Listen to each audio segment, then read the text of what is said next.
नमस्कार दोस्तों, मैं आपको अपने channel easy way HD services में बहुत बहुत स्वागत करता हूं। आपने मेरे चैनल को बहुत लाइक किया, बहुत बढ़ावा दिया, बहुत मुझे प्रेरित किया। यहाँ पर मैं आपको अपने इंदौर शहर के अलग अलग क्षेत्र की अलग अलग प्रॉपर्टी का रिव्यू करता चला आया हूँ। तो दोस्तों, आज हम एक ऐसे सब्जेक्ट पे बात करने जा रहे हैं जो कि हमारे जीवन में बहुत महत्वपूर्ण है। तो दोस्तों, हम एक बताने जा रहे हैं कि एक फ्लैट और मकान को खरीदने से पहले आपको किन किन बातों का ध्यान रखना है, किन किन चीज़ों का आपको ध्यान रखना है कि आप मकान खरीदने के वक्त आप कोई गलती ना करें, कल आपको कोई पछतावा ना हो। तो दोस्तों, नया घर या नया फ्लैट खरीदना जीवन के बहुत ही महत्वपूर्ण फैसला होता है। यह वास्तव में आपके जीवन को पूरा करने जैसा भी होता है। युवा जॉब की शुरुआत से ही अपने सपने का घर खरीदने की कोशिश शुरू कर देते हैं। सालों तक बचत करने और योजना बनाने के बाद आपकी कोशिश यह होनी चाहिए कि आप सही फैसला लें, जिससे बाद में आपको कोई पछतावा ना हो। हम आपको यहाँ पर कुछ ज़रूरी बातें बता रहे हैं जिनका ध्यान रखकर आप सही फैसला ले सकते हैं। घर खरीदने में आपकी बचत के साथ होम लोन के रूप में भी काफ़ी रकम निवेश की जाती है। इस हिसाब से आपको अतिरिक्त सावधानी बरतने की ज़रूरत है, क्योंकि नया घर या नया फ्लैट खरीदते वक्त आपको इलाके की लोकेशन या घर के पोजीशन की तारीख या उसका कारपेट एरिया या कवर्ड एरिया कितना है जैसी कुछ बातों को ध्यान रखना चाहिए। यहाँ पर हम आपको बता रहे हैं कि फ्लैट खरीदने के समय आपको किन बातों पर नज़र रखना है, किन बातों पर, उसको हमने कुछ पॉइंटों में निकाला। तो पहला पॉइंट है दोस्तों कि प्रॉपर्टी की कीमत सबसे पहले आपको घर खरीदने के लिए एक बजट तैयार करना चाहिए। अगर आपको पता है कि आप घर खरीदने पर कितनी रकम खर्च कर सकते हैं, तो घर चुनना आसान हो जाता है। इसके बाद आसपास के इलाके में मौजूद प्रॉपर्टी से अपनी संपत्ति की तुलना करें। इससे आपको पता लग जाएगा कि बिल्डर ने आपको सही कीमत बताई है या नहीं। ऐसे बहुत ही साधन हैं जिनसे कि आप संपत्ति की तुलना कर सकते हैं। प्रॉपर्टी की ऑनलाइन साइट, इलाके के प्रॉपर्टी डीलर और न्यूज़पेपर में छपने वाले विज्ञापन से आप उस इलाके की संपत्ति का कीमत का अनुमान लगा सकते हैं और अपना निर्णय ले सकते हैं। दूसरा पॉइंट है दोस्तों कि फ्लैट का कारपेट एरिया। आमतौर पर जब आप किसी प्रॉपर्टी का विज्ञापन देखते हैं या उसमें सुपर बिल्टअप एरिया लिखा रहता है, जहां पर इसमें सॉफ्ट एलिवेटर स्पेस, सीढ़ियां, दीवार की मोटाई जैसी चीजें भी शामिल होती हैं।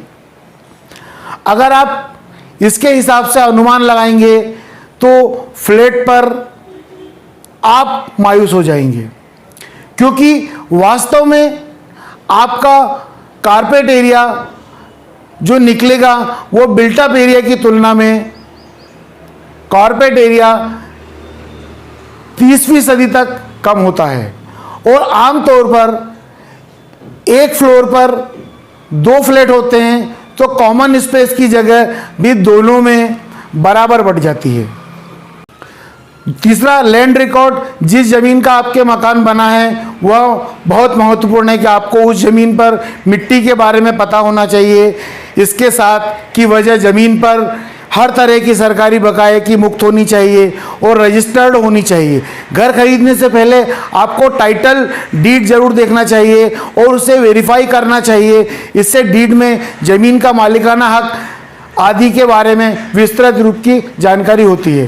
दोस्तों, चौथा जो पॉइंट है वो कानूनी पॉइंट है कि प्रॉपर्टी की कानूनी जानकारी। आपको प्रॉपर्टी खरीदने से पहले यह सुनिश्चित करना चाहिए कि जिस जमीन पर यह बनी है वह कानूनी झंझट से मुक्त हो। आप यह पता करें कि वह डेवलपर जो सभी मंजूरी मिल गई है कि नहीं मिली। इसमें रजिस्ट्रार के इलाके में डेवलपमेंट अथॉरिटी या जल आपूर्ति विद्युत विभाग, नगर निगम आदि शामिल हैं। अगर आप होम लोन लेकर यह प्रॉपर्टी खरीद रहे हैं तो इस बात की जानकारी लोन देने वाला बैंक अपने स्तर से खुद ही चेक कर लेता है। दोस्तों, अगला पॉइंट जो पांचवा पॉइंट है वो है कि पोजीशन, कि कोई भी बिल्डर आपको पोजीशन की तारीख, जैसे दिल्ली, एनसीआर या देश के बड़े शहरों में प्रॉपर्टी खरीदते वक्त आपको पोजीशन की तारीख का भी ध्यान रखने की ज़रूरत है। आप बिल्डर आमतौर पर पोजीशन काफ़ी देर लगा देते हैं। अगर बायर के रूप में आपको पोजीशन देने की देरी होने पर मुआवजे की रकम के बारे में एग्रीमेंट में दिए क्लॉज पर ध्यान देना चाहिए। आप तौर पर बिल्डर आपसे 6 महीने का ग्रेस पीरियड मांग सकता है, लेकिन उसके लिए भी यह वैध कारण होना चाहिए। देन नेक्स्ट पॉइंट है दोस्तों कि छठवा, लोन लेने से बैंक आपको ध्यान रखना चाहिए कि उस बिल्डर ने प्रोजेक्ट पे कौन कौन से बैंक लोन दे रखे हैं। यदि किसी बिल्डर की छवि खराब है तो आमतौर पर बड़े बैंक उसे प्रोजेक्ट में प्रॉपर्टी खरीदने के लिए लोन नहीं देते। आपको प्रॉपर्टी खरीदने से पहले अपने बारे में यह सही तरीके से पता करना चाहिए। ठीक है। सातवां पॉइंट है दोस्तों कि बिल्डर बायर एग्रीमेंट क्या है। जब आप किसी प्रॉपर्टी बिल्डर से खरीदने जाते हैं तो उसके टोकन अमाउंट देकर फ्लैट बुक करते हैं। आपको एक अलॉटमेंट लेटर मिलता है। उसके बाद अगर आप बैंक से लोन के लिए आवेदन पत्र करते हैं तो एक त्रिपक्षीय समझौता होता है। आपको इसे पढ़कर समझना चाहिए कि अगर आपको कोई चीज़ समझ नहीं आ रही है तो आप बैंक या बिल्डर से उसे क्लियर करना चाहिए।